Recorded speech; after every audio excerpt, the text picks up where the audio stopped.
Hello, Internet. Thank you once again for joining me to talk all things vertical drama. I found yet another vertical drama star who's really, really happy, hopefully, to talk to me, who is the amazing Tess Amelia, who has been in, I think, possibly one of the biggest ever vertical dramas now. Tess will know. So I'll let Tess tell you. Is I How to Tame a think Silver Fox the biggest now? I think it's number two on Reelshort. I don't know how any of these platforms do their metrics. I just work here. So Yeah. I'm like definitely not the person to ask about what the official metrics are, but on Reelshort it is the number two most watched. And by view count, as far as I know, it is the number two most watched English language vertical. Which is a bit of a boom to have on your little CV. So well done, you. So can we start with? Can you let us know where were you born? Kind of where did you grow up? Are you a city girl? Are you a country girl? I was born a city girl with some roots in the country. I was born in a suburb of Chicago. Um, Grew up, raised here my whole life, never moved. But my parents did have a little tiny cottage in the middle of the woods in Michigan, which is about 2 to 2.5 hours away from where I grew up, just along the Lake Michigan, the coast of Lake Michigan. And it's in the middle of the woods, and there's no cell phone service, and there's never been any Wi-Fi, and we still have a VHS player there. And I went there every summer for at least a week, and then as I grew older, a little bit longer, and then weekends too, because I had a horse and I grew up riding horses. So were you like riding competitively? A little bit. I never got too competitive because for me, as any 12-year-old girl, it was more about the love for my horse. Yeah. And he was not the biggest fan of shows. He was like a dream when we were at home, and then we'd go to a show and he would throw me off. I got two concussions riding horses growing up. I broke my sacrum in September of 2023. I've had a lot of like pretty serious injuries horseback riding, but the shows that we went to were never more than like county fair. I never Yeah. did any travel shows with him because I liked to ride horses and pretend that I was a warrior princess more than anything else. So it was just purely the joy of being with a horse, the horse lifestyle, riding. Oh, Yeah. that sounds Yeah, his amazing. name was Chip. I mean, he's still around. He still lives at the barn that I rode him at. He's not my horse anymore. Oh, But he had a sister named Belle, and his name was Chip. so I have to ask then. Okay, so you love the horses. Where and warrior princesses? What were the kind of the stories or the films or the books that you loved growing up? I was a big, big Hunger Games fan. I have a Hunger Games tattoo, actually. You wouldn't know by looking at it, but on my ankle, I have a tattoo of a Katniss and a primrose flower that my sister has a matching one. Mine has the primrose flower in front, and hers has the Katniss flower in front. And so, big, big Hunger Games fan, and that kind of set me down the spiral. I think I read those when I was in fifth grade. I was like 11 or 12. It was right as they had announced that they were about to do a movie. Mm. And I auditioned for Prim, and I knew nothing about it. And then I went and I read all the books, and I was like, whoa, this just blew my mind. So I loved that. I loved the Mortal Instruments series. Oh yes, Cassandra Clare. I was like a diehard fan, but I was more of a fan of her prequel series, The Infernal Devices, because the main character was named Tessa. And so I was like, that's She me. is, isn't she? Yes. And she was an American girl in the UK. And I was like, oh my God, she's living my dream life for real. And there was like this fun little love triangle going on. And she had like two great guys that she got to choose She from. really did. She had secret powers. And it was only a trilogy. It wasn't like a 7 book series. So I could read it like 10 times in a row without tiring out. Yeah. I liked Harry Potter. I wouldn't say I got on the Harry Potter train kind of late. My sister was a big Harry Potter, my older sister, she's 7 years older than me, was a big Harry Potter fan. So I did go to the midnight premiere of Seven Part Two dressed as a house elf. So there's a picture of me out there somewhere in an actual pillowcase. But I was a huge reader. I read like a book a day when I was 12. I would go to the library and I'd check out a stack of books that was like this big, and I'd carry them all home, with my shoulders falling off. So I was a big fan of the kind of I liked fantastical realism. Like I liked the stuff that was grounded in reality but had some level of like mysticism, because it just makes like a teenager feel so accepted, and so like you're different for a reason. And looking back on a lot of the things I read, definitely there were a couple of them were like super, super problematic, but I liked them. I actually read the Throne of Glass series, the Sarah J. Maas Throne of Glass series, as it was coming out. Yeah. And then, so that means I read A Court of Thorns and Roses the year it came out in 2015, I think. I was way too young to be reading that series. Yes, I would have been in the bookshop going, maybe not that But one. when it first came out, it was not marketed. It wasn't nearly as smutty as the like second book got into, and it was marketed as young adult because her first series had been young adult. And that was also the year that I went to BookCon. And it was the only year that BookCon was in Chicago, and I grew up going to Comic Cons because my sister's big into Comic Con. I did Game of Thrones cosplay when I was like 13, 14. And I went to BookCon and I dressed as Feyre, and I drew like on my arm the like black tattoo like that she had in Sharpie, sprayed it with yeah. You should never put that much Sharpie on you, but I'm like 15 years old. I bought this dress from Forever 21. I made myself a beautiful flower crown, and I made Sarah a matching one.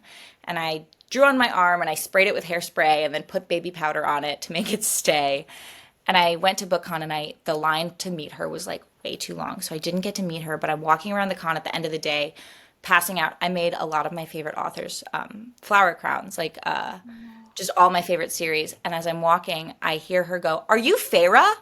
And I like, my eyes lit up. My dreams like came through in that moment, because she was like, "Oh my God, like you dressed as a character from my book." I was also one of the only ones dressed up, but for me growing up, if it has the potential to be a costume party, it's a costume party. I Like, love why that. would I not dress up? Why wouldn't you? Yeah. Why would I not? I'm going to a con and not dressing up. Hello? Where's the fun in that? But so my copy of A Court of Thorns and Roses and the second book in that series are signed by her. And I gave her a flower crown, and I have a picture with her. And since then, like, I don't even think I finished that series, because after the third one, I was like, I really only like the world building. They had already built the world, and it was more about the romance. But yeah, Throne of Glass is still one of my favorite series. Oh, I love that so much. Sorry, I have to go back. Okay. What was 13-year-old cosplaying in Game of Thrones? Well, I wasn't allowed to watch the show, but I was allowed to read the books. Okay. I was dressed as Sansa Stark, because Oh. everyone always told me that I had a striking resemblance to Sophie Turner. Oh, actually, yes, now you said it, I can see it. And when I was 13, because she got cast in that when she was pretty young too, and we had that like awkward, that same kind of awkward preteen. Our features didn't quite fit on our faces yet, so I looked a lot like her when I was younger. And I got into Entertainment Weekly, I think, because there was another girl who dressed as Arya and a guy who dressed as Jon Snow, and all of us sort of looked like the actual actors, and we'd walk around together. And the Entertainment Weekly photographer took a picture of us at Chicago Comic Con, and it made it out there. I love that. That is so cool. Yeah. I was just thinking as well, you had, because I worked in book selling, so I was selling books while you were reading all these, and it was such a big thing when Hunger Games came out, because there hadn't really been something before that had such a good, strong female character in, and obviously that did then pave the way for so many more books like that. And it's just really awesome speaking to someone who obviously then was reading them at exactly the age you should be to read them and then get inspired. I just think Yeah. maybe that's partly why you're like this strong, amazing woman you are now. I think that's Oh, definitely. I feel like there was such a influence, because if you think about all of the series for that age group that were coming out before then, it was like the Harry Potter and the Aragon series, and just all of they had, and the Percy Jackson series all had boys. So like little boys had this kind of role model to look up to, but until Katniss, there wasn't really like this badass woman to look up to. And I think that's really what draws me into stories. And like, it's always been a dream of mine to be able to bring to life some of those stories. Like, ever since I was 15, if I ever got to be cast in like a book adaptation of one of my favorite books, I would die. I would And well, they're actually. kind of redoing them. So although obviously we know it's that there's a template for Hunger Games, they're Yeah. doing a TV series now of Harry Potter. So who's not to say that they'll revisit it? I have to ask then. So you're obviously loving stories, loving books, and you said you did go and audition to be Prim. When did the acting come in? When did you take it that extra step of I want to be telling these stories as well? Well, I grew up in a very creative family. My mom had a dance company when she was in grad school. She's always been a dancer. My dad was a photographer, which kind of led him down the road of unit set photography. And he did the unit set photography for Chicago PD and Chicago Med for a lot of years. So he was on set. And every once in a while, I got to go with him and like kind of be see that on set life.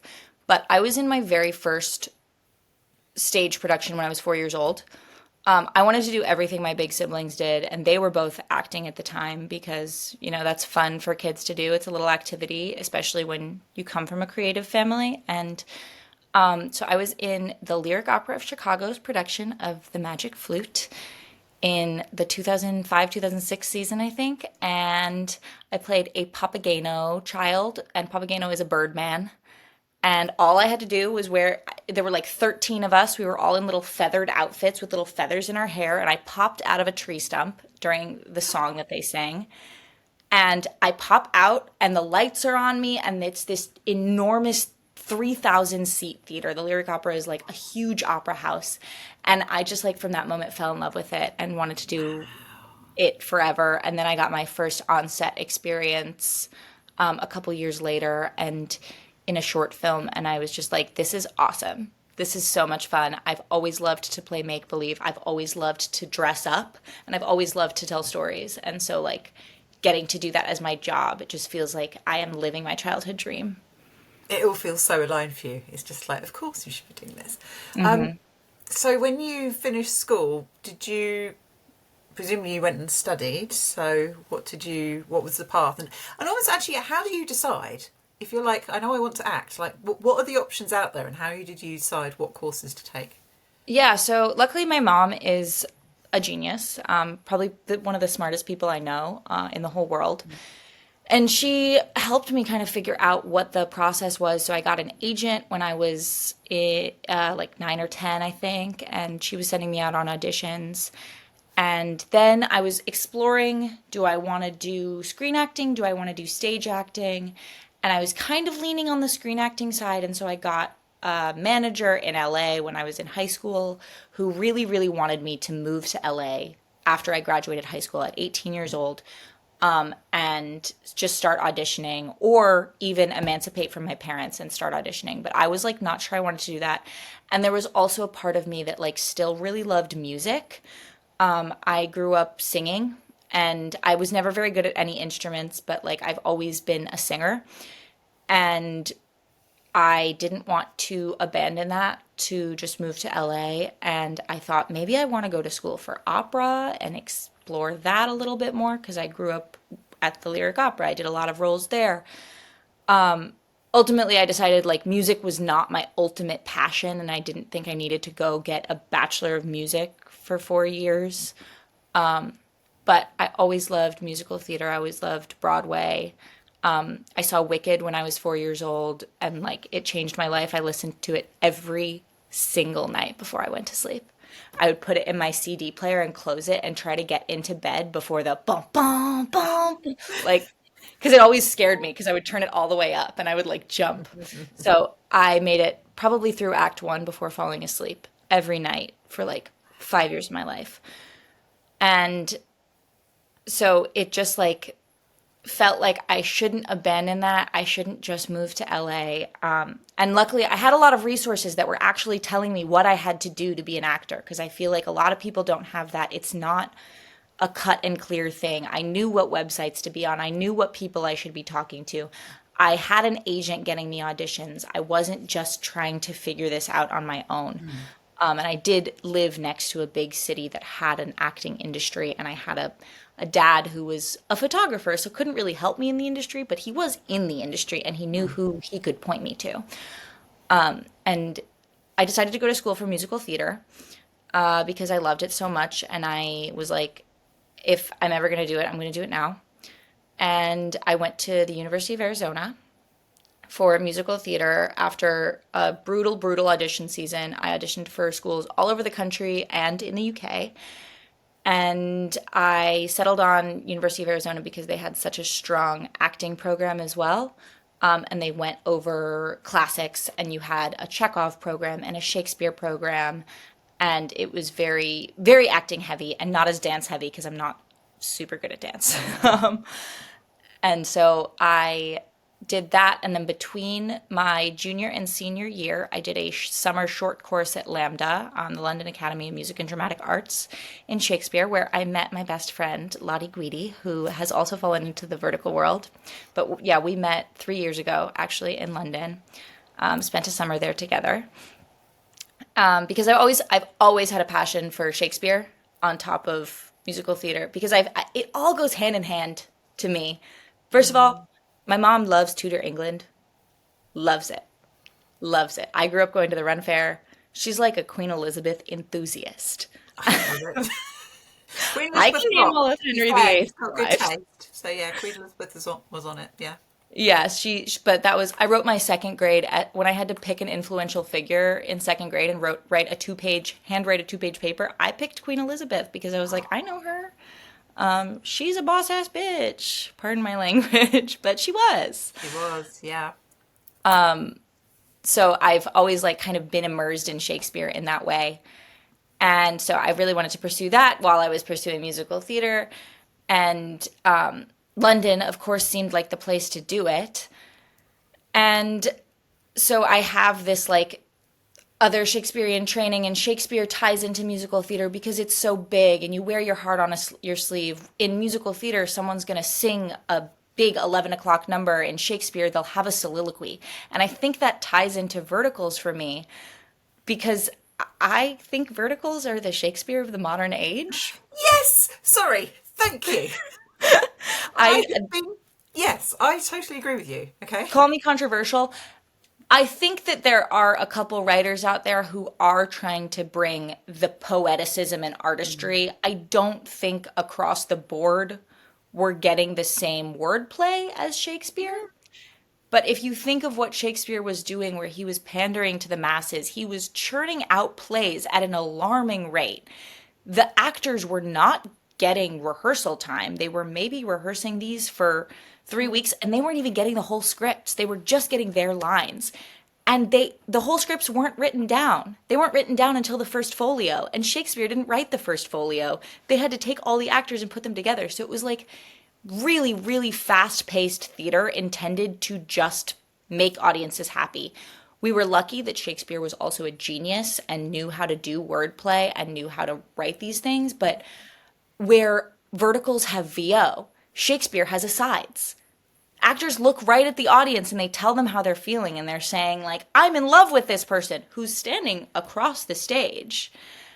But it leaves very little to the imagination. In the same way that vertical acting often has no subtext, Shakespeare acting doesn't have subtext. You have to leave it all on the stage. And so I think my background in Shakespeare was actually really able to help me bring a level of realism in this unrealistic world to vertical acting. I so agree with you, okay? Because my theory is more, I'm coming not as someone who has that technical understanding of Shakespeare, and I'm not sat here saying a vertical script is the equivalent of Shakespeare, everyone, before the entire... Right, of course. Neither of us are saying that. What I'm saying is it's more that disruptive influence of someone who is writing something that is directly for the audience, with no other aim of like, I'm going to entertain you and tell you a big story and just put everything in there with big emotions and ridiculous extreme characters around the edges to make my point and to heighten the story. And I'm like, well, that's kind of verticals. And I would also argue Charles Dickens is kind of similar as well. Oh, And yeah, again, and you've it's got all the you had extreme to. characters round the edges. How do you get people to keep reading? Yeah, Like Charles Dickens had to have a cliffhanger at the end of every single chapter because how else he had to get people to buy the next paper to read the next chapter. And so it's all the same thing. It's all for the sake of entertainment. and yeah, and it's people just cutting through a lot of the, I guess the I don't know, like stodge almost, and just going direct to the people of actually, I'm going to deliver what people actually want, which is fast-paced entertainment of telling stories that interest them. So yes, we are aligned. Thank you for this. You've made me quite Yeah. happy by saying that. Well, that's also interest. Your take on it is interesting too, because I think like you coming from an audience perspective and I'm coming from a perspective of an actor and like just seeing how they're similar. But I have been saying it for like the past year or so that I'm like, this is kind of modern Shakespeare. And I'm not talking about in terms of because people think Shakespeare is highbrow. At the time, it was not highbrow. Like just because he used flowery language does not mean that he is highbrow at all. He had to keep audiences entertained or they would throw fruit at the actors. Yeah, So verticals are doing the same thing in like, how do we keep audiences entertained so that they keep hitting subscribe? yeah, and it's They just can't throw fruit at us, but well, yeah, thankfully. they might. I I don't know. Would you guys start throwing fruit at us if we didn't do a good job? Well, yeah, I think it's a thing of then it gets reassessed afterwards, but at the time was kind of very written off as, oh, it's, trashy. I think they all had that of like, being, and then people realised, no, actually, this is delivering something people want, and this is some, which I think the main thing at the heart of Verticals, apart from the pace, is just human emotion. Yeah, People want that human emotion, which is there. exactly. Which is what Shakespeare was doing too. And a lot of the same tropes. I mean, you have the mistaken identity, you have the gender swap. Like most of Shakespeare's comedies and many of his tragedies could really easily be adapted into a vertical format. So, like, if anybody wants to adapt Shakespeare into a vertical format, like, just give me a call. I'll help. And also, obviously, we do go there with Shakespeare content. I mean, Yeah. it'll make Verticals look tame, some of the stuff in Shakespeare. So, Yeah, yeah, and something also like all of the sex jokes yeah, exactly. and the incest in Shakespeare was pretty crazy too. Well, yeah, kind of like we're on a level here. So we've done a brilliant thing of somehow linking Shakespeare and Verticals, which means we can now ask you all about your life in vertical dramas. So when you finish your studying, what was kind of, I guess, what's available then once you've finished and you're auditioning for jobs? What's out there for someone who's like, right, I'm now here as a working actor? Yeah, so part of the big thing of like in the US at least going to school specifically for an arts thing, but like acting, music, theater is what I know, is they'll do a showcase, an industry showcase at the end. And the pandemic really changed the industry showcase. It used to be you had a live showcase, agents and managers flew in. You kind of wanted to be going to school in LA or New York so that actual agents or managers would show up to your showcase. But my showcase happened post pandemic, so that everything was online. And so even in Tucson, Arizona, we were able to send it out to managers across the nation. And my program was primarily musical theater, so there was a big focus on New York. I had kind of always known that I was headed to LA because I wasn't done with screen acting, and the way that the world of theater kind of changed from when I started college to when I finished it was like it Broadway was not what it was when I had decided like fell in love with musical theater. There weren't as many original shows. They were doing a lot of stunt casting of like celebrities. It was just really really hard to make your way to the top and not to like make it a financial thing because I hate making art a financial thing, but like you make so much more money screen acting. And I wanted to be able to pay my bills on doing what I love. I didn't want to have to work 8 days a week, and then also be busting my balls trying to get roles. Because it's exhausting, and we've been there. I was doing that, and it just was not what I was interested in. So I was like, LA, I'm gonna pursue screen acting. I know that like I am essentially saying I'm not going to do musical theater unless I do something in LA, which is few and far between. But I'm willing to put a pause on that for now because unfortunately, also in Hollywood, women have more of an expiration date than they do on the stage. You can lie and say that you're younger for a lot longer when the audience is 10 feet away from you, but when the camera is 6 inches from your face, it's a lot harder. So I was like, got to get a jump start on this because I didn't do it when I was 18. And so my showcase got sent out. I did end up getting a manager from that, but they were New York based. And then the strikes happened pretty soon after I graduated, and I had moved back home to save a little bit of money before moving. And then I fell off a horse and broke my sacrum. And so my move was postponed for a good long while. And then finally, at the end of 2023, I made it to LA and my manager dropped me. And so I was like kind of unrepresented in the big land of Los Angeles and out on my own. I was looking for managers. I found a manager and then wasn't getting auditions and wasn't getting auditions. And I was just being told, like, oh, the industry's really slow right now. But this manager was kind of old school. And I was seeing all this stuff on Actors Access and I was submitting myself to it. And a lot of them were vertical short forms. And in May of 2024, I got my very first vertical callback because I was submitting to these and I would get the scripts and I would be like, what is this? Because I'm coming from a background of traditional theater, of Chekhov, of like episodic TV. The most dramatic thing I've ever seen is like a Dick Wolf script. And this was like a vertical where the landlord shows up at the door and is like, where's the money, you stupid bitch? And then she's like, my boyfriend gave it to you. And he's like, you've been fooled. And then pushes her on the ground and like steals all of her stuff. And then she's sobbing. And then a man comes in and like saves her. And I was like, what is actually happening? And this is also when most of it was translated from Chinese. So the grammar of it was also just not right. But I got a call. I did my best with the script and got a call back and didn't book it. And then was like, I don't think I can ever do that again. Like, I don't think I can ever take a script like that seriously ever again. And then work was so slow that my manager sent me an audition for another one. It was a villain role. And I'm like, okay, well, I hate my job right now. I was working like 5 struggle jobs. So I'm like, I'm not really in a place to be turning down auditions. I do the audition. I get a call back. I do the callback from my car and I book the role and I'm getting paid almost no money for 6 days on set. But I was like, I get to be on set. And I pull up to set and it's this like big abandoned warehouse and I'm not the lead, I'm the villain. And so I'm not on set at the beginning. And so I don't see people walking around and I'm out in East LA like, and I'm like, am I about to get kidnapped?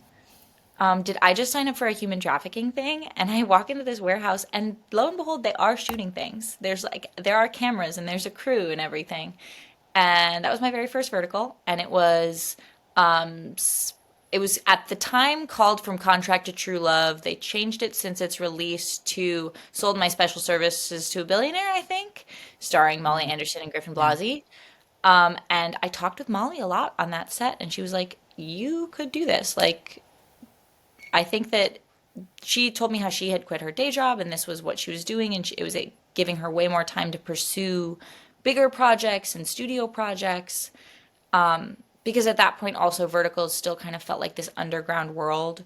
Rolling Stone, I think, had done a feature on them, but it wasn't yet a billion-dollar industry. In the US at least. And so I did all the research I could. And then I was just like, great, I'm going to submit myself to as many as I possibly can. And I remember sending in a tape for Daddy, Mommy, Don't Divorce. And I got a message from the casting director being like, we want to book you. And I was like, that's it? No callback, nothing? Like, this is the easiest role I've ever gotten. Because traditionally it's like you do a read, and then a callback, and then another callback, and then another callback, and then a screen test, and then you have to sign a fake contract, and then they end up giving it to someone else. And so it was just like, wow, that was easy. And I do my very first lead role in Daddy Mommy Don't Divorce, with Lucas Silva and Logan Hannigan. And the rest, as they say, is history. By I December of that year, I was in China shooting one. So, Wow. I have to say, so obviously, Daddy Mummy Don't Divorce I do like that storyline. I mean, it's one that I've realised I've watched multiple times, but I'm still quite happy to watch. I just think it's adorable. It's one of those brilliant, lovely circumstances conspiring that they never realise that they're actually married to each other. And it's particularly well done in this one. Of like, there's a painting in the way, so they don't quite see each uh-huh. other. There's lots of like really good coincidences. But you have also got Logan Hannigan, who I must say is, I think, probably one of the stars. I mean, he's so Yes. good. So I almost say he's possibly one of the biggest stars, isn't he? I mean, you've played Yeah, loads of I them. mean, He's such a pro. I'd say in the vertical industry, he's a household name. He He's is. Yeah. such a gem to work with too, like so professional. And he's so lovely. He's so smart. Such a sweet kid. I adored working with him. And one of the really nice things, I guess, in Verticals is obviously that you play quite a range. Because obviously in that one you're playing, I imagine, older than you actually are. Yeah, I think she's supposed to be 28, Whereas but you're going down, you're doing high school as well, aren't you? I mean, yes. So I don't think I've had any high school release quite yet, but Don't Mess with a Prep School Princess will be coming out on Reelshort, and that's a high school one. That one's fun because when I read the script, I'll give a little teaser to you. When I read the script, I was like, oh boy, like more just one of those stories where nobody believes that she's the heiress, and it's just 60 pages of them fighting about, like, I'm the heiress. Like, no, you're not. I'm going to prove that you're lying.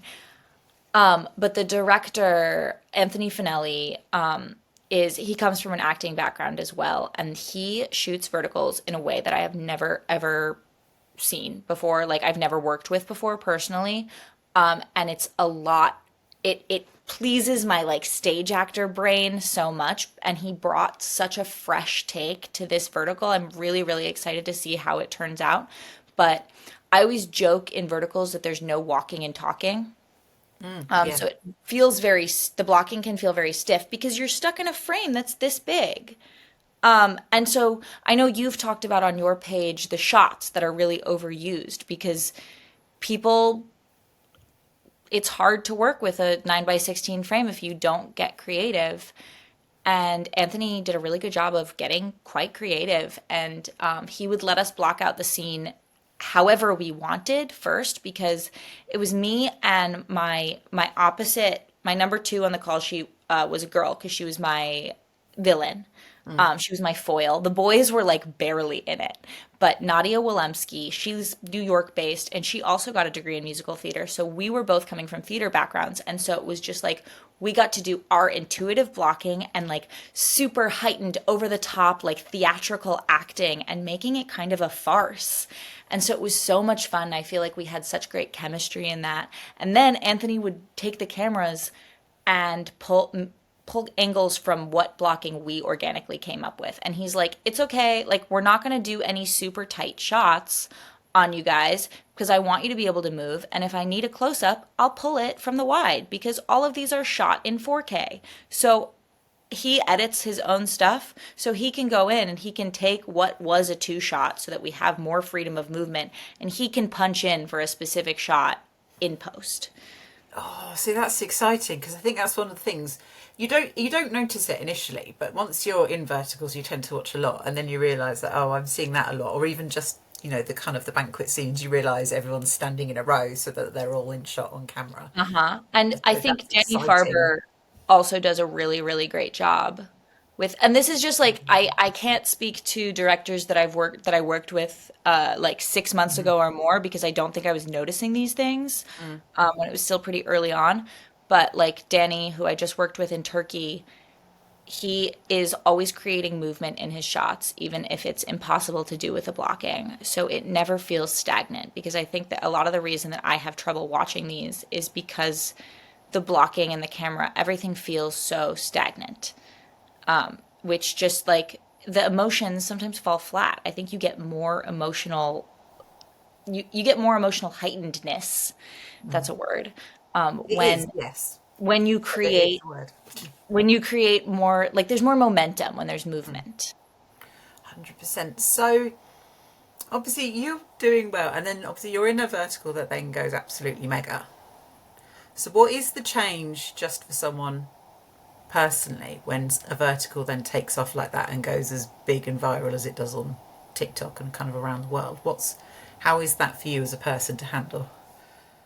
I'd say like day-to-day life, not much different. But it provides a level of career security that I did not maybe have before. Like I'm very lucky in that I have people reaching out to me to work with me rather than like I'm desperately searching for what the next role is.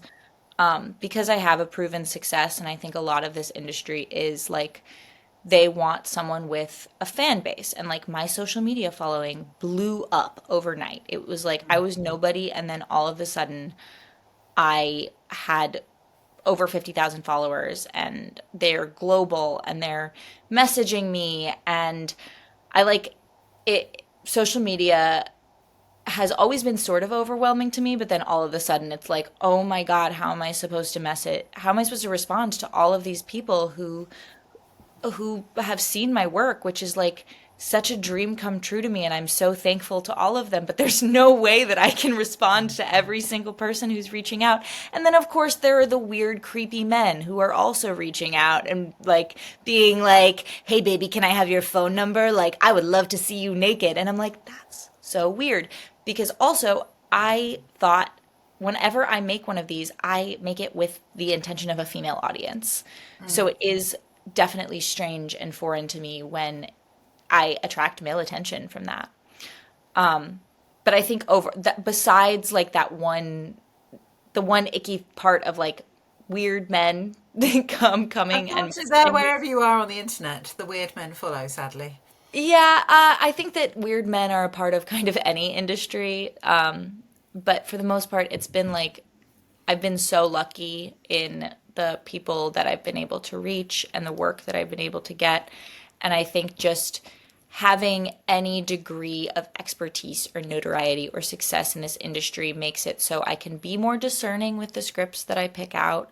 I think immediately after that dropped, I was exclusive with Reelshort. I'm no longer exclusive with Reelshort. I'm like branching out and working with other stuff, other companies, including so that I can try to pursue being able to produce and write my own stuff.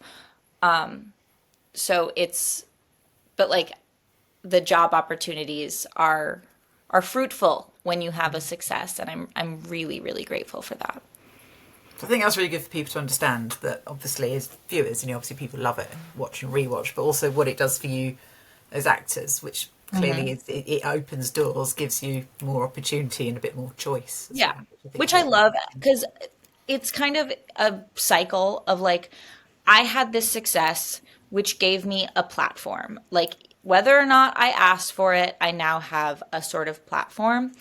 And people are watching me and they're listening to me. And I now have people who are going to be watching the roles that I'm doing. So to stay true to myself, have to be a lot more discerning in the scripts that I pick out. I'm not going to do something that has an obscene amount of violence.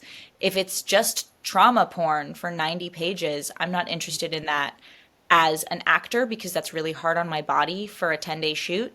And I'm not interested in showing viewers that I am okay with that, or I think that that's good. I think also I'm huge on language of consent. If the script doesn't have enough language of consent, or I won't do an intimacy scene after an attempted assault.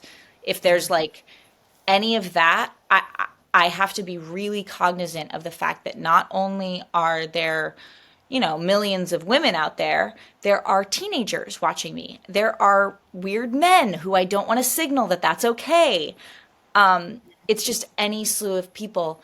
But because I have that platform, I can be discerning. I don't have to accept the scripts that come through my inbox that I don't necessarily morally align with. And there's going to be issues in a lot of vertical scripts. There are a lot of problematic tropes, but there can be certain things that I hold to as far as boundaries, and I'm lucky to be able to do that. And I would never ever look down upon another actor accepting a role that I turned down, because we all are doing a job at the end of the day, and we all have bills to pay, and we're trying our best.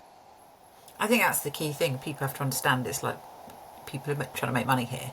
So the way to hopefully improve it is, rather than going, no one's ever going to make these, is just like to just move the watching base away from those. And just like, if they stop making numbers, it's a very numbers driven game, isn't it? Then people won't make them. They're going to make whatever makes the money. So And it's even that if they, simple, really. I don't think those are ever going to lose the viewers that they have, unfortunately, because like a lot of them are rage bait. People watch because they feel this deep, deep sense of injustice that they have to see through to the end. A lot of people have different morals than me and like maybe are not as strict about them. I think there is a group of there's definitely women out there who feel like the sort of content of an abused woman finally coming into her power is a fantasy for them.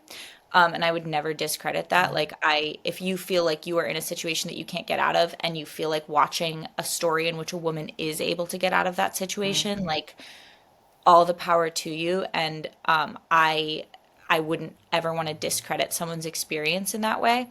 My hope is just that the genre can kind of expand into creating other stories that don't tell that bring in even bigger numbers. Like, I want there to be stories like, the Hunger Games out there that can bring in audiences that maybe discredited verticals at first. Because I think that's my, I guess, concern, that if you double down on just those stories, it means that verticals don't expand, and they just become like a niche. They stay very niche of, like, we know there's lots of different niches of watching, and it's that, and then the world moves on. Yeah. Whereas the hope is actually, okay, fine, there's that niche, but let's have everything else as well, and then that brings more people in and generates more jobs and so on. Does that make sense? I don't think I'm being very coherent here. No, I totally understand what you're saying. I think that vertical as a format and vertical as a framing can be looked at different too. Like, right now, verticals kind of encompass a genre of like this over the top,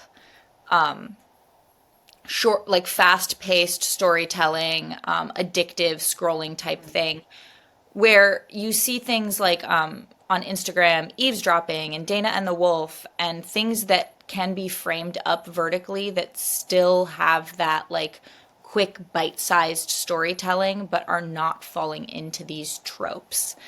And the viewership is not nearly as big, and they're not making nearly as much money. But I do think that it shows that there is room for growth within the industry, and people are never gonna. Cell phones are here to stay. So watching things on cell phones is here to stay. People watch full length movies on TikTok. Like, I have a friend who will watch the sped up version of movies on TikTok because we have a mini computer in our hands. Why would we not be consuming media on it? So I have hope. Because my interest is, so I came to verticals because basically I want to watch romance or romantic comedy. Hollywood stopped making those, really. Yeah. Wait, I love this. I love this. I want to talk to you about this too. Okay, so Hollywood stopped making them. In that I grew up and I had the golden ages of the 90s and the noughties, Right. and yeah, they made loads, and then they just stopped. Julia Roberts and like, Yeah, and just like 10 Things I Hate About You and uh-huh. Legally Clueless is Blonde my and that favorite movie. period. So Clueless yeah, is like my very favorite movie ever. So so I yeah, get it. so we had that, and then they kind of stopped making them. I also loved all the dance movies as well. So, Honey, Step Up, Save the Last Dance. I was there for every single Yeah. version of them. But they stopped making them, and then I went to TV, and you would have some good TV shows.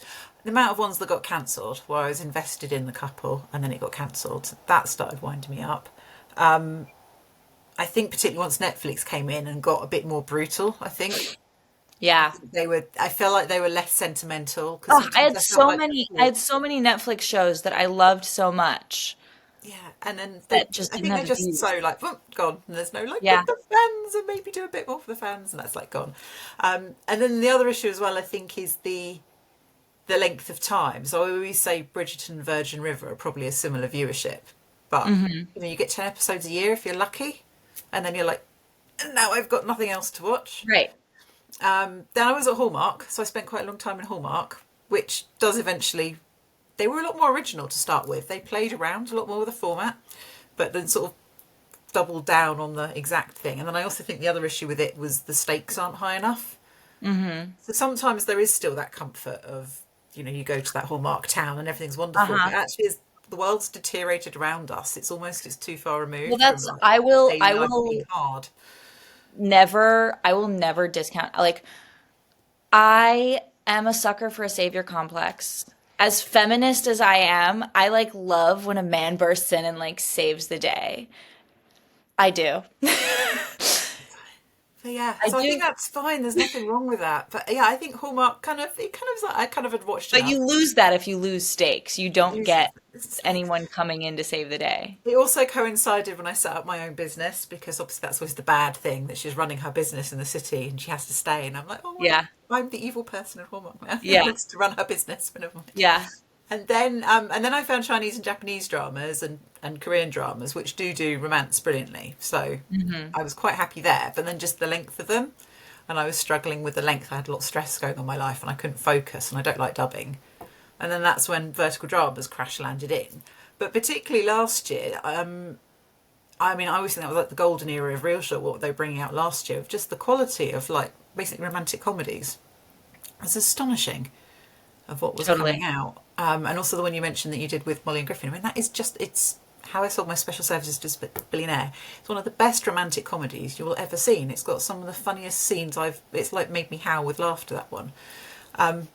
So kind of that's why I'm there. And my worry now is, as a viewer, I'm finding it harder to find what I like and why I'm there, because Uh-huh. it's moved in the direction of where the audience is going, which is it's higher sexual content and it's more rage bait and more sort of Yeah. social dramas and revenge issues. And I do get that there's an appeal to all that, but for me, it's getting a little harder. And then my other worry is that people who are now coming into the space are missing out why we're all there. We're all there because we couldn't find this content anywhere else. And they're like, oh, we'll do horror, we'll do this, we'll do that. And it's like, yeah, but if you've got horror, there's already a lot of streaming services that do that. So my worry is that romantic comedy core audience will get I don't left think we behind. So should. that's the hope, that doesn't Right. get lost. I don't want this to be a group think as an industry. But the way that it runs, because it's so algorithmic, it's like one thing will be a smashing success, and so then the industry as a whole wants to keep recreating that and wring every last drop, every penny out of that they possibly can. And I think that that's kind of the death of creativity. And so that's why I love to see when people do new things. And so, like, I welcome more horror thriller type stuff as long as we can still keep the old stuff. I love to hear you talk about this because I also I love romance. I love rom-coms. I don't think there's been a good rom-com in well over 10 years that has come out and been theatrically released. I also grew up reading romance novels. Like I read the Bridgerton series. I discovered what's the author's Julia name? Quinn? Yeah, I discovered Julia Quinn. I read Splendid when I was like 15 years old.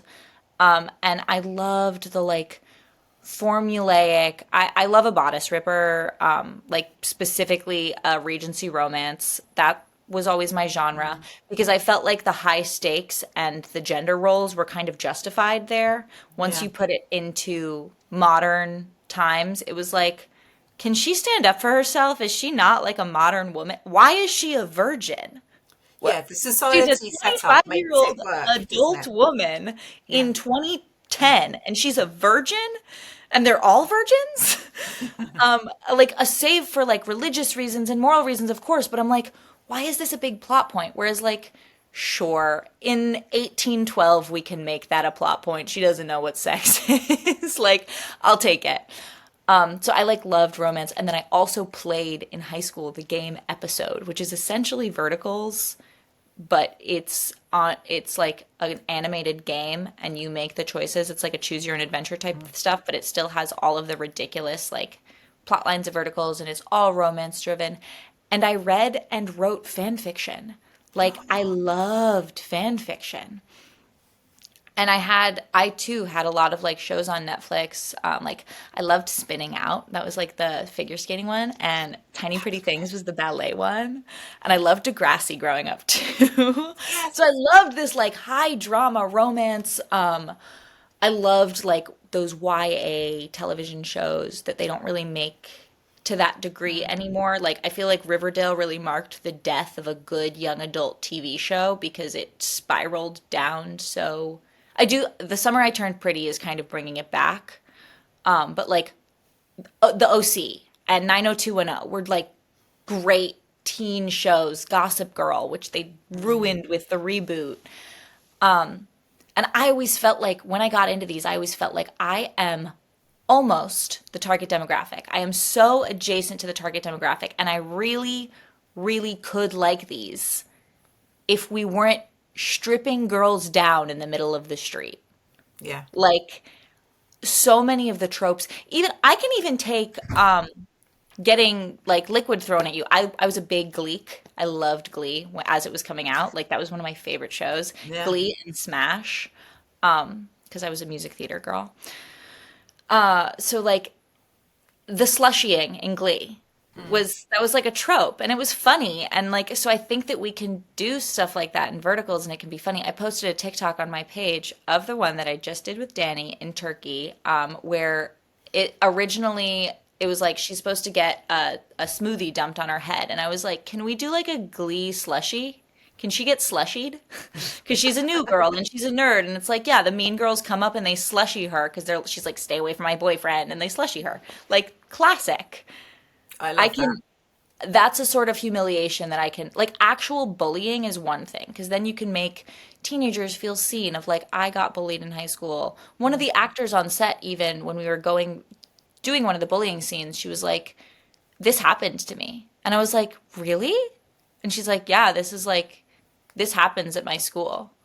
She was like a young actor, and I'm like, "Okay, so this is realistic. This is satisfying for someone to watch. If you're seeing someone who gets bullied just like you get bullied come on top in the end and get the guy, and like nothing crazy ridiculous happens. It's no more ridiculous than any other teen movie that you'd see.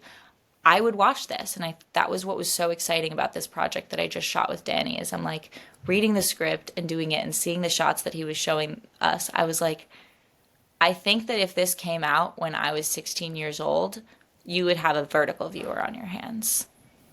I think that is the key thing. There are some really, really strong YA ones. I think Made for My Nemesis, I was talking to Meg Bush, and I know again that's Yeah. that's a good one of like I think Mhm. you can find it where hang on, I'm Well, going to Ben be is really annoying now and name drop and be so annoying because I've just done VertFest and Nick Westaway was saying his thing of like make it make sense, and I think yeah, that applies to everything. So it does really work in certain verticals where if that is the aspect of basically is someone overcoming bullying, and unfortunately we all know that that is a common experience for yeah. everyone.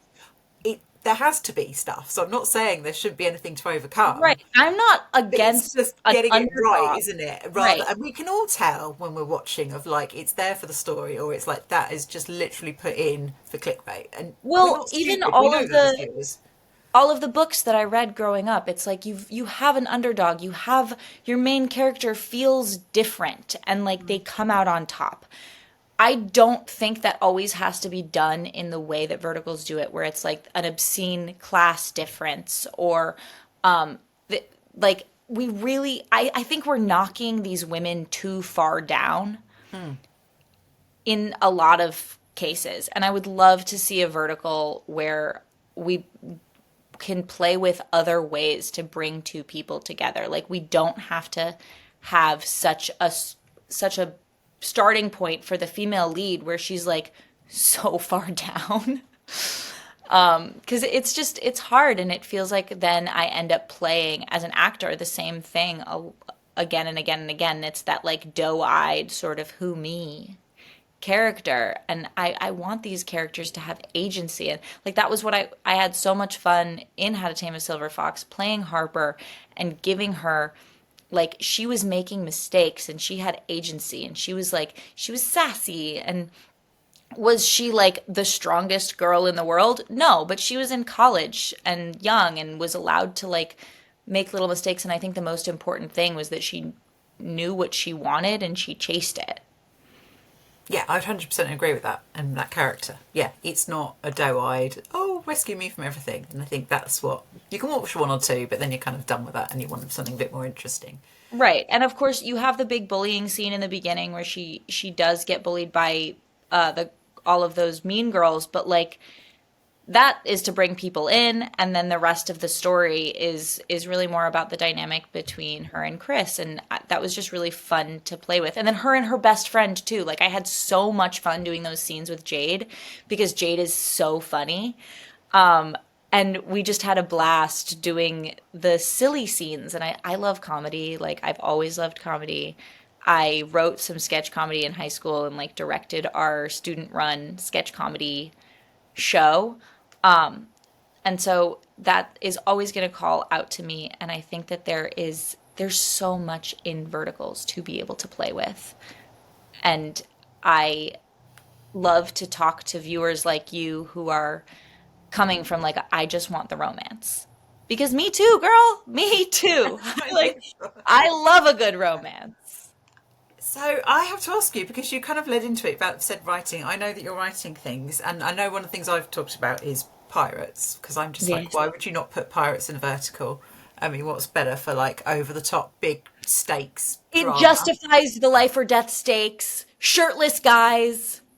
Like it has everything you want in a vertical. Also, like I feel like with Bridgerton, historical romance is always going to be huge. I think it brings in an audience of men and women. I think if we're trying to get more men to watch these, like Pirates of the Caribbean has a great even split of like women who love it because of the sexy pirate men and a girl holding a sword because girls want to see girls sword fighting. Yes, agreed. Like I think as two girls right here, we love that Elizabeth Swann can sword fight. And then the men love all of the like and like I love the pirate lore too, but like I'm watching it for Orlando Bloom. But like I think that there's just so much in the pirate genre that is perfect and lends itself to verticals in such a wonderful way. And there's so many vertical tropes like kidnapping and just all the life or death stakes, but the kidnapping in particular, that of course pirates would kidnap people because they're pirates. Well, you lose that moral code, don't you? So then you've got, Yeah, everyone can double cross and do whatever, and it's like mafia. It's a yeah, little bit like you can have your male lead who's a little bit seedy, but still loves the female lead, and you can justify his moral ambiguity because he's a pirate. yeah, 100%. So it's like mafia except more billowy shirts and guy liner. I think that's fine. And you've written a script, can we say that? So I'm currently like in the midst of the third round of edits. I'm trying to verticalize it a little bit more because it's I've never written a vertical before, but I've been in enough of them and I've written lots of other things that are adjacent enough to verticals. Back in my fan fiction writing days, I was releasing like one chapter a week, and I had to get people coming back for more. So I know how to do the whole edge of your seat cliffhanger. And so I have been sort of trying to get interest from a couple of platforms because they do many of the bigger, more traditional platforms do have a way that they want things done, and they are very algorithm driven, and they only want to do IP that has been proven to work. And so I am just trying to find a way to pitch it to them in a like, look, it's very similar to something you've already done, except completely different. Yeah. And well, yes, we need it to happen, so we're just going to manifest that you're vertical. Maybe.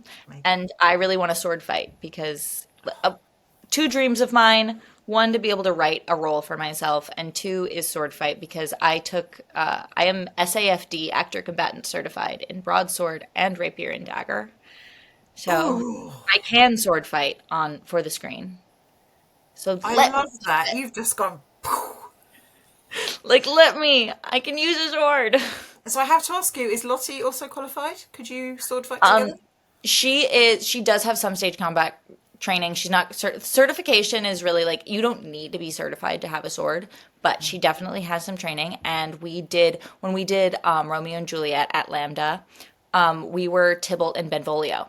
So we got into it a couple of times and had our fights. There might be a video. Lottie might have a video of it like somewhere in the trenches of the iCloud. But that was all hand to hand stuff. But we did a lot of fighting. Of the verticals you've been in so far, actually, what's like the most complicated or biggest stunt you've got to do? I think, oh gosh, racking my brain. I I fall and I get slapped and I do slaps in a lot of verticals. I think that I got into there's only in Prep School Princess we have a cat fight. But yeah, I haven't really gotten to do a ton of fight choreo past like a slap up or a push or a hair pull. So yeah, I think we're just saying there is space here. Please, can we expand that and let our female Yeah, leads but I get in would on the action? they have a lot. I have been looking at a couple of scripts that are like secret agent stuff or like detective type things and I think I would love to do one of those. I know that they are out there. So I'd love to do one where I get to kick some ass. Because that's one of the things that's been more noticeable this year that people are getting. I think, as you said, it ties in everything we get said together. People are trying to bring more people in. They're getting more ambitious. They're learning how the framing works. You know, there's been some verticals now that have had a little bit of wire work. You know, they're kind of working out new ways that they can do stunts and falls and be more Hmm. ambitious. So it's just really exciting. So I want to make They're sure we do that. also adding more fight rehearsals. Like fight rehearsals are becoming more standard for these verticals that have higher amounts of fight choreography, which I think is amazing and like really warms my heart because if this pirate vertical happen when this When pirate it vertical happens. happens, when my pirate vertical gets produced, there is a good share of sword fighting because you can't have a pirate story without sword fighting. And I wouldn't want to put swords in the hands of anyone who didn't know what they were doing because these are shot so fast that it just creates such a safety hazard if you're giving someone a sharp and pointy weapon. But it'll be fine because, yeah, as you said, we're bringing the rehearsals in. So I've asked you about stunts. What would you say is probably the most emotionally, sort of the biggest emotional moment or scene you've had in any vertical that you've done? What's the one that's really like, wow? Well, I would say as a whole, swimming my way back to you was like I cried, I think, 4 times a day on that set. I had to be crying all the time, and I really, really struggled with that because that was one of those stories where like it's a toxic ex is mean to you over and over and over again. And it was very similar IP to Executive Affair, and I shot them kind of close together. And the difference is that in Executive Affair, my character Pearl is never trying to win Henry back. Like that was never her goal. She's actually actively trying to escape him and he keeps pulling her back because he wants this sense of control over her, but she is trying to find her own agency the whole time and cut him off. Whereas Hazel in Swimming My Way Back to You is like giving this man chance after chance after chance. And I'm just like, this goes against me as a person. And so it was just really, really challenging. And it was just a very sad script as a whole. And she's very like, she can't win. It's a character who can't win. And that's always hard to do. In terms of actual like emotion, I have now worked with Aaron Oberst 3 times. I think I've worked with him more than any other actor. 2 of ours are unreleased, but he is extremely talented, and it's always fun to get to work with someone who's talented. And I think we bounce off each other really well. And so being able to act with him helps me reach that emotional peak much faster and like more intensely. Like I, I won't lie, I use a tear stick sometimes. I'm not gonna, I won't gatekeep, but I use a little bit of tear stick if it's a scene in which we're moving really fast and the day is, we're running out of time and I have to be crying. Yeah. Not necessarily in an emotional place. The producer, the client just wants to see tears. So I'll use a tear stick from time to time. I have almost never had to use a tear stick with Aaron when I'm doing scenes with Aaron. I can just like naturally get there. Wow, that's a real testament to screen partner you trust like that. It helps you. I've heard other people say this, that you if you work with people, they push you higher and you kind of elevate each other's performance. Acting is play. It's like it's so much fun to work with someone who's going to throw you something that like you didn't necessarily expect, and you get to react to that. It's like doing a duet or a partner dance. You're really like feeding off of each other's energy, and it's so much fun when you're in the middle of it.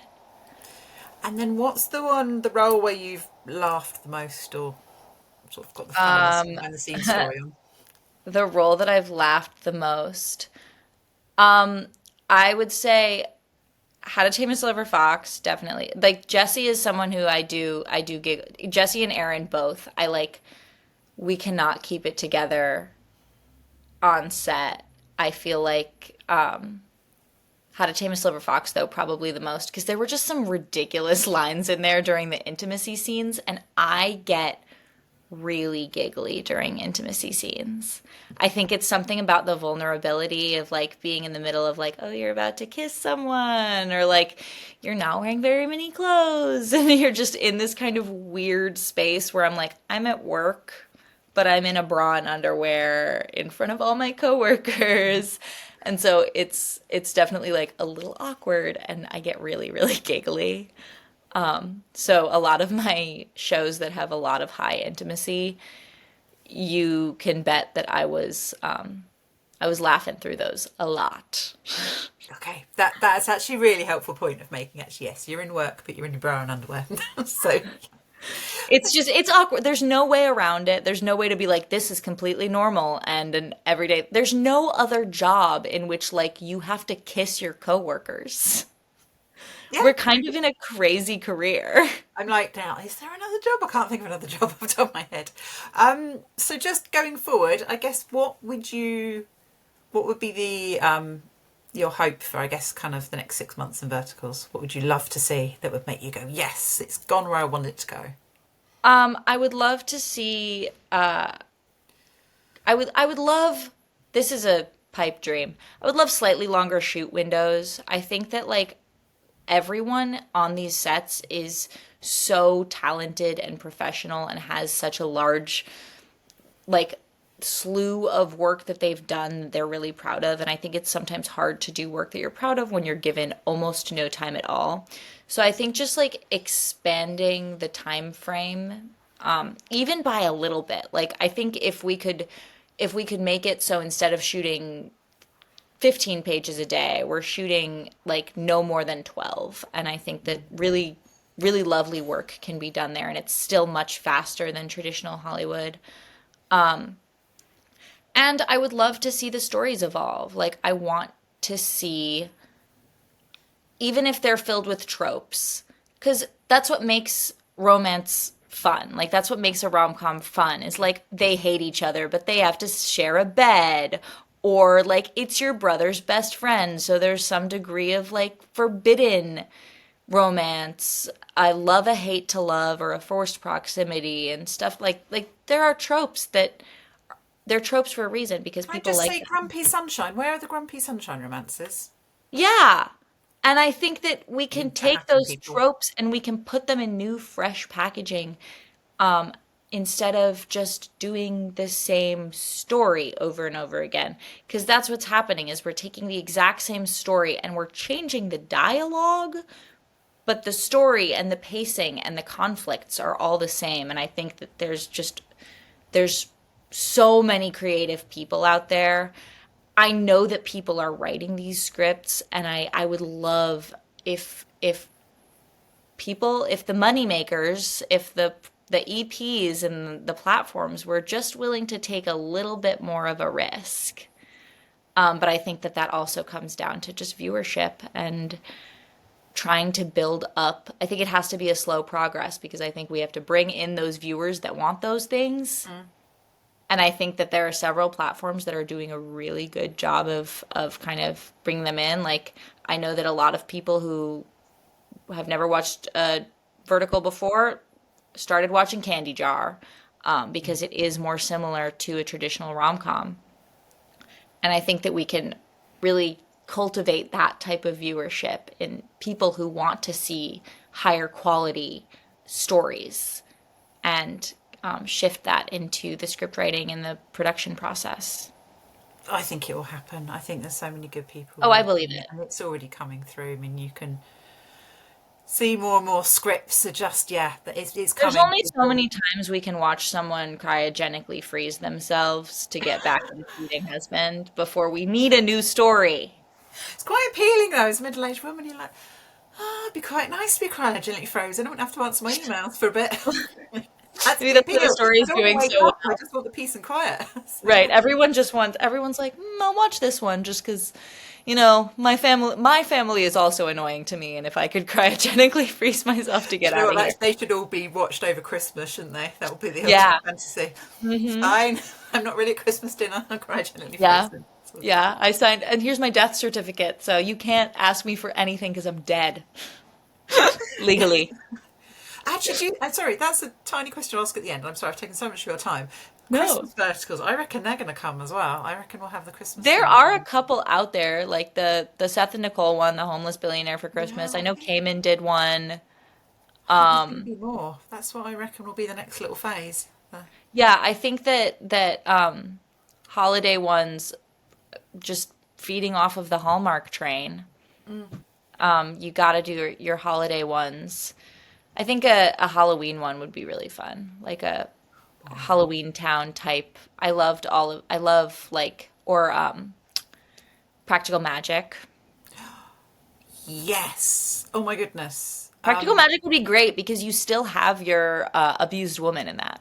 Yeah, but that'd be so good. And actually, I think was it. Sorry, again, I'm being annoying to about VertiCast, but we had actress Laura Histropher, and she's like, "Yes, we do vampires and werewolves. Why haven't we got more witches?" And obviously, there's a whole range of what you can do of, Sydney from the Culbertson is gentle trying to practical write. magic, cozy kind of stuff, all the way up to full on, villain battling good and evil. You could do anything. Yeah, Sydney Culbertson wrote a witch script that I don't know much about, but I know that she is trying to pitch that right now. People, please go and talk to Sydney because she's an awesome actress, and if she has a script like that, it needs to get made. So yeah. Yeah, she's got a witch script, but I love the idea of doing a witch vertical. I also think that that could be great for the YA crowd. Sabrina.